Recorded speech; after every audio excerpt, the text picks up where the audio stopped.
اعوذ باللہ من الشیطان الرجیم، بسم اللہ الرحمن الرحیم۔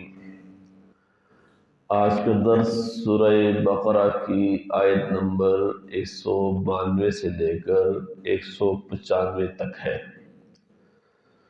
یہ دوسرے پارے کی 8ویں رکوع کا درمیانی حصہ ہے۔ سب سے پہلے ترجمہ سماعت کیجیے۔ فَإِنِ انْتَهَوْا، پھر اگر وہ باز آ جائیں، فَإِنَّ اللَّهَ، تو بے شک اللہ تعالی، غفور، بہت بخشنے والا، رحیم، نہایت مہربان ہے۔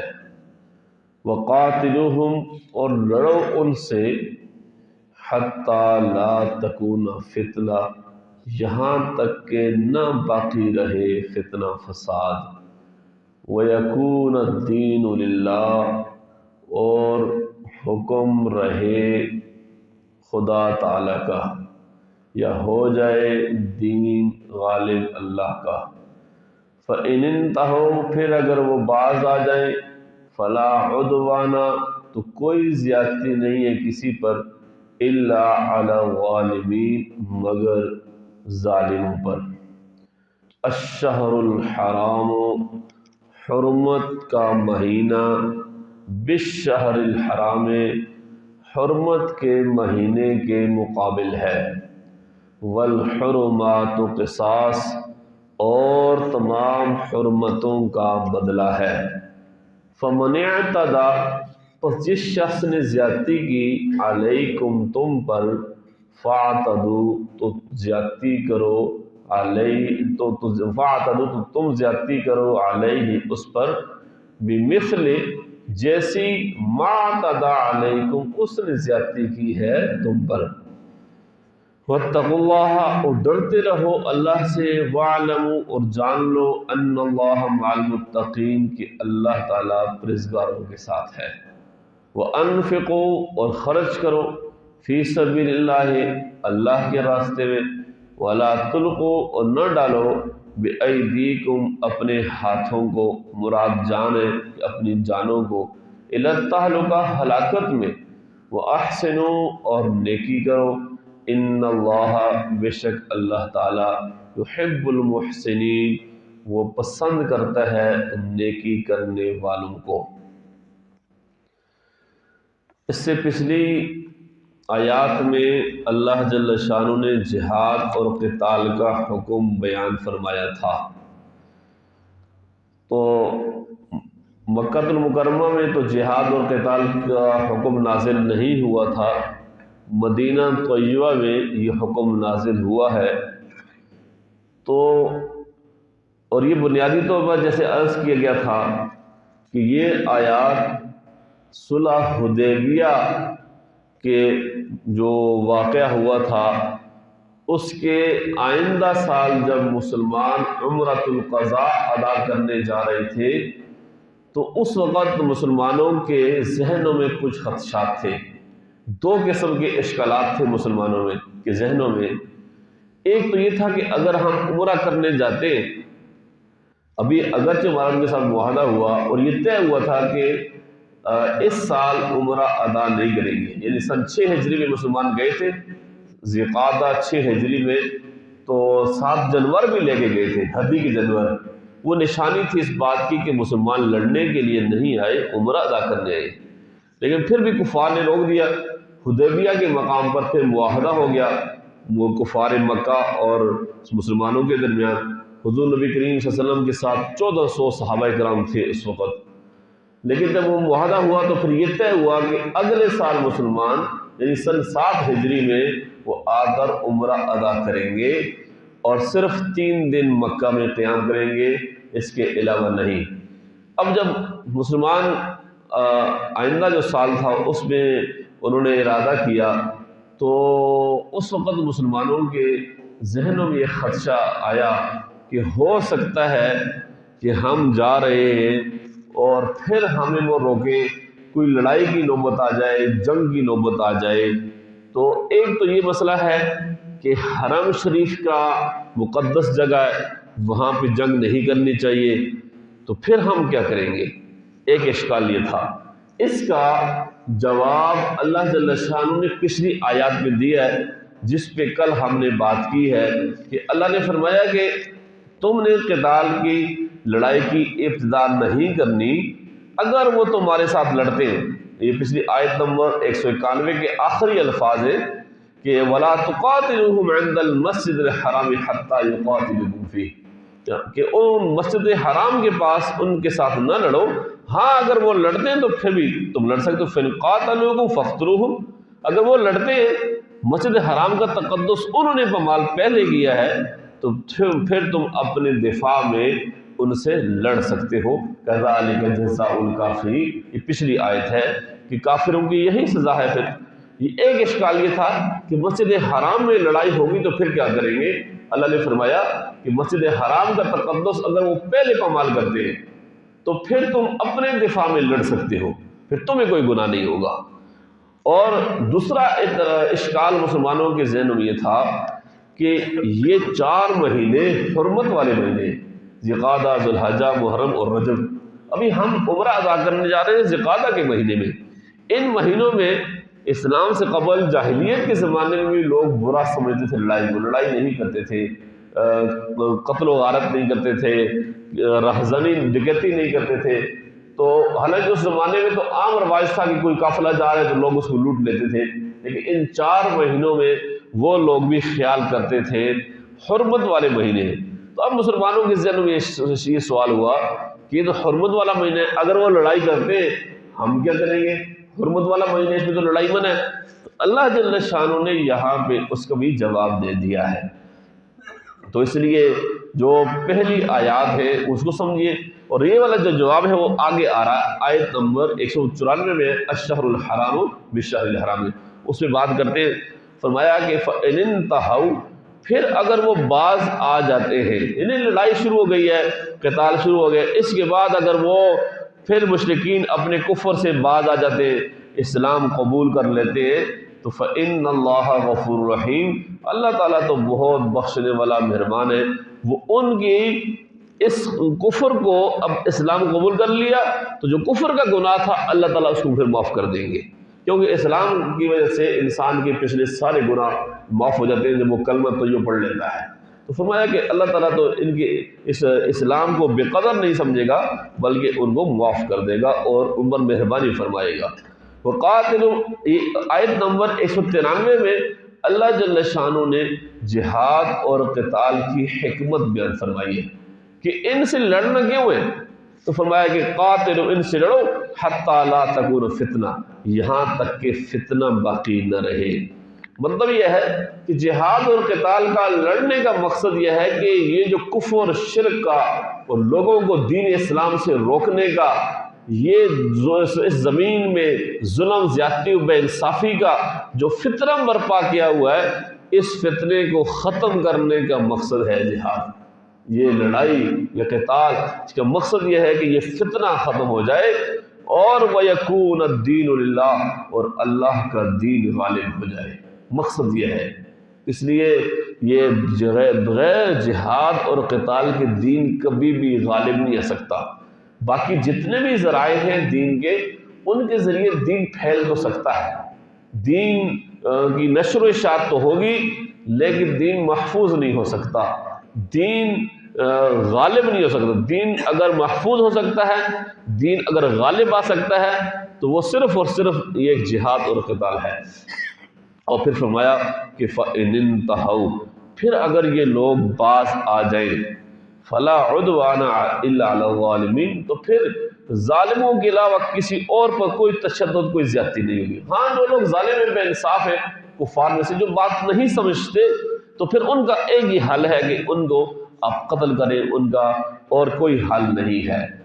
آیت نمبر 194 کو دیکھیے، جو ان مسلمانوں کا جو ایک سوال تھا اس کو اللہ جل شانہ نے اس کا جواب دیا کہ الشہر الحرام بالشہر الحرام، فرمایا حرمت والا مہینہ حرمت والے مہینے کے مقابل ہے، والحرمات قصاص، اور تمام حرمتیں، فرمایا حرمتوں کا بدلہ ہے کہ لحاظ تو کرنا چاہیے، لیکن اگر وہ لحاظ نہیں کرتے تو پھر تم پر کوئی گناہ نہیں ہے۔ فَمَنِ اعْتَدَىٰ عَلَيْكُمْ، جس نے تم پر زیادتی کی ہے، فَاعْتَدُوا عَلَيْهِ، پھر تم اس پر بھی زیادتی کر سکتے ہو، بِمِثْلِ مَا اعْتَدَىٰ عَلَيْكُمْ، جیسی اس نے تم پر زیادتی کی ہے۔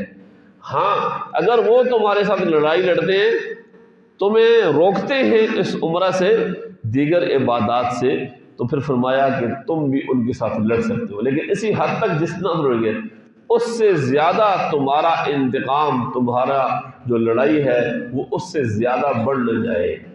اسی طرح عام حالات کے اندر بھی اللہ جل شانہ نے کوئی آدمی کسی کے ساتھ زیادتی کرتا ہے تو زیادتی کا انتقام لینے کی اجازت دی ہے۔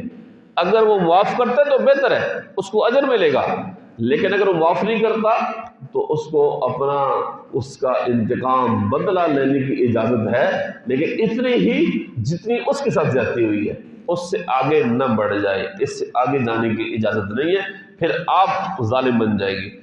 واتقوا اللہ، فرمایا کہ اللہ سے ڈرتے رہو، وَاعْلَمُوا أَنَّ اللَّهَ مَعَ الْمُتَّقِينَ، اور کہ جان لو کہ اللہ تعالیٰ متقین کے ساتھ، پرہیزگاروں کے ساتھ ہے۔ اور پھر فرمایا کہ وَأَنفِقُوا فِي سَبِيلِ اللَّهِ، فرمایا کہ اللہ کے راستے میں خرچ کرو، وَلَا تُلْقُوا بِأَيْدِيكُمْ إِلَى التَّهْلُكَةِ، اور اپنے آپ کو ہلاکت میں نہ ڈالو۔ یہاں پہ عام طور پہ لوگ یہ سمجھتے ہیں کہ شاید صرف یہ زکوٰۃ ہم نے دے دی ہے، یہ فرض ہے، اس کے علاوہ پھر باقی اوقات میں باقی جگہوں پر مال دینے کو زیادہ اہمیت نہیں دیتے۔ اللہ جل شانہ نے یہاں پہ فرمایا کہ اللہ کے راستے میں جتنا ہو سکتا ہے وہ خرچ کرو۔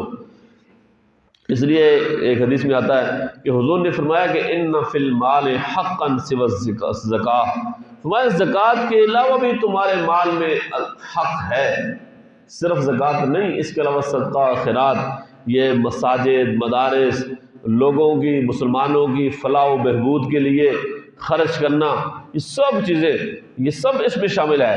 تو فرمایا کہ اللہ کے راستے میں خرچ کرتے رہو۔ اب آج کل مسلمانوں میں اللہ کے راستے میں، اللہ کے گھروں پر، اللہ کے دین کے لیے یا دیگر مسلمانوں پر خرچ کرنے کا جذبہ کم ہو گیا ہے۔ فضول جگہوں پر خرچ کریں گے، شادی بیاہ، ایسی رسومات کہ جو خود بنائی ہوئی ہیں، جن کا کوئی فائدہ بھی نہیں ہے، اور جہاں پہ نمود و نمائش کا موقع ہو وہاں پہ تو یوں پیسے پھینکتے ہیں، اور ویسے اگر بات کی جائے تو کہیں گے حالات خراب ہیں، کرونا آ گیا، فلاں آ گیا، لیکن جب اپنی نمود و نمائش کی بات ہو یا فضول خرچی کی بات ہو تو پھر وہاں پہ پیسہ نکلتا ہے لوگوں سے، تو یہ بہت ہی غلط بات ہے۔ تو پیسے کو ضائع کرنے سے، فضول خرچی سے کرنے سے منع کیا گیا ہے، مثبت جگہوں پر استعمال کرنے کا اللہ جل شانہ نے حکم دیا ہے۔ اور شادی آج کل تو بہت آسان بھی ہو سکتی ہے، لیکن ایک شادی پر لوگ اتنا خرچ کرتے ہیں کہ اگر عام اوقات میں اور اگر مستحق لوگوں کی شادیاں کرائی جائیں، ہو سکتا ہے ان پیسوں میں 100 بندوں کی شادی ہو جائے، ہو سکتا ہے کہ 1000 بندوں کی شادی ہو جائے۔ مجھے ایک بندے نے کہا کہ وہ ویڈیو دکھانے لگا، کہتا ہے میرے بیٹے کی شادی ہے تو 10 سے 12 لاکھ روپیہ، کہتا ہے کہ صرف میں نے ڈیکوریشن پہ لگایا، اس طرح وہ مجھے اس نے ویڈیو دکھائی۔ میں نے کہا اللہ کے بندے کہ تو ابھی شادی نہیں ہوئی، صرف اور صرف ڈیکوریشن جو انہوں نے وہاں کی، تو کہتا ہے کہ یہ اتنا پیسے لگائے۔ تو میں نے کہا اس میں تو 1000 بندے کی شادی ہو سکتی تھی۔ یعنی کس طرح لوگ پیسے کو ضائع کرتے مسلمان۔ یعنی قرآن میں اللہ نے بالکل واضح طور پہ فرمایا کہ فضول خرچی نہ کرو، پیسے کو ضائع نہ کرو۔ اور میں نے جیسے بتایا تھا کہ قیامت کے دن پوچھا جائے گا کہ پیسہ تم نے کہاں سے کمایا ہے، اور پھر یہ بھی پوچھا جائے گا کہ تم نے پیسہ خرچ کہاں کام کیا تھا۔ اس بات کو بھول جاتے ہیں، بس سمجھتے ہیں کہ ہماری چیز ہے، نہیں، یہ پیسہ اللہ کی طرف سے ہمارے پاس امانت ہے، اس کا حساب کتاب ہونا ہے، یہ ہماری ذاتی چیز نہیں ہے، اس بات کو سمجھیے۔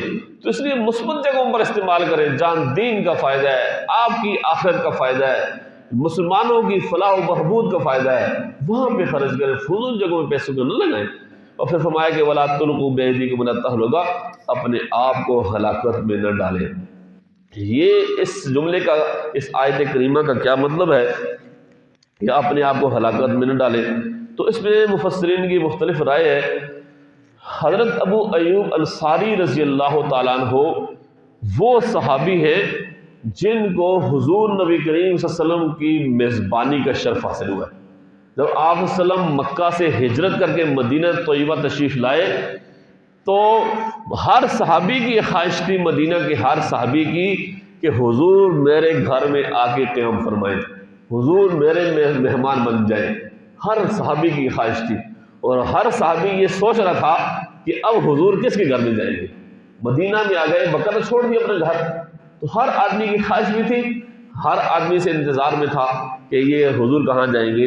حضور نے فرمایا کہ میری اونٹنی کو چھوڑ دو، یہ جہاں بیٹھے گی وہاں اللہ کی طرف سے حکم ہوگا۔ چنانچہ حضرت ابو ایوب انصاری رضی اللہ تعالی عنہ کو یہ سعادت حاصل ہوئی تو وہ آپ صلی اللہ علیہ وسلم ان کے مہمان بن گئے۔ جب تک مسجد نبوی کے اندر حضور نبی کریم صلی اللہ علیہ وسلم کا حجرہ مبارک تیار نہیں ہوا، اس وقت تک حضور ابو ایوب انصاری کی مہمان تھے۔ یہ کتنی بڑی سعادت ہے۔ تو اس آیت کی تفسیر حضرت ابو ایوب انصاری رضی اللہ عنہ فرماتے ہیں کہ یہ آیت کریمہ ہمارے بارے میں نازل ہوئی ہے، یعنی انصار کے بارے میں نازل ہوئی ہے، کیونکہ شروع میں جب مسلمان تشریف لائے تو ہم نے مہاجرین کی مدد کی، ان کی نصرت کی، اور اپنا پیسہ وہ اللہ کے راستے میں مسلمانوں پہ لگایا اور جہاد کیا۔ جب اسلام غالب ہو گیا تو ہم نے یہ سمجھا کہ اب جہاد کی ضرورت نہیں ہے، اسلام تو غالب ہو گیا، اب ہمیں چونکہ پہلے پیسہ کمانے کا موقع نہیں مل رہا تھا، مسلسل جنگوں نے جہاد میں رہے، تو ہم نے کہا کہ چلو ابھی ہم کاروبار کرتے ہیں، کچھ پیسہ کما لیتے ہیں۔ تو یہ آیت کریمہ نازل ہوئی ہے کہ فرمایا کہ وَلَا تُلْقُوا بِأَيْدِيكُمْ إِلَى التَّهْلُكَةِ، اپنے آپ کو ہلاکت میں نہ ڈالو، یعنی جہاد کو نہ چھوڑو، یہ جہاد کو چھوڑنا، ترک جہاد، یہ اپنے آپ کو ہلاکت میں ڈالنا ہے۔ اس لیے حضرت ابو ایوب انصاری رضی اللہ عنہ پوری زندگی انہوں نے جہاد میں گزاری۔ اس کے بعد حتیٰ کہ مدینہ کے رہنے والے حضور نبی کریم صلی اللہ علیہ وسلم کے سب سے پہلے میزبان، اور ان کی قبر مدینہ میں نہیں ہے، کہاں ہے؟ استنبول میں ہے۔ ترکی کا جو دارالحکومت ہے استنبول، اس وقت اس کا نام قسطنطنیہ تھا، آج بھی ان کی قبر وہاں پہ ہے، آج موجود ہے۔ رہنے والے مدینہ کے سعودیہ، اور ان کی قبر جا کے ترکی میں ہوئی، استنبول میں، ترکی کا دارالحکومت وہاں پہ، وہیں جا کر وہ جہاد میں شریک ہوئے اور وہیں پر وہ جا کے شہید ہو گئے۔ تو یہ فرمایا کہ جہاد کو نہیں چھوڑنا، جہاد کو چھوڑنا یہ مسلمانوں کے لیے اپنے آپ کو ہلاکت میں ڈالنے کے مترادف ہے۔ اور آج دیکھیں نا ہمارے حالات مسلمانوں کے کیا ہیں، یہی تو ہیں۔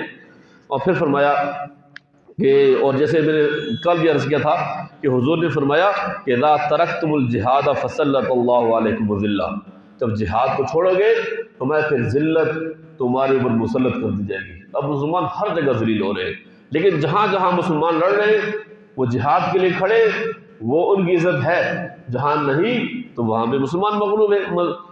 اور فرمایا کہ وہ احسنوا، اور نیکی کرو، ہر کام کو اچھے طریقے سے کرو، ان اللہ یحب المحسنین۔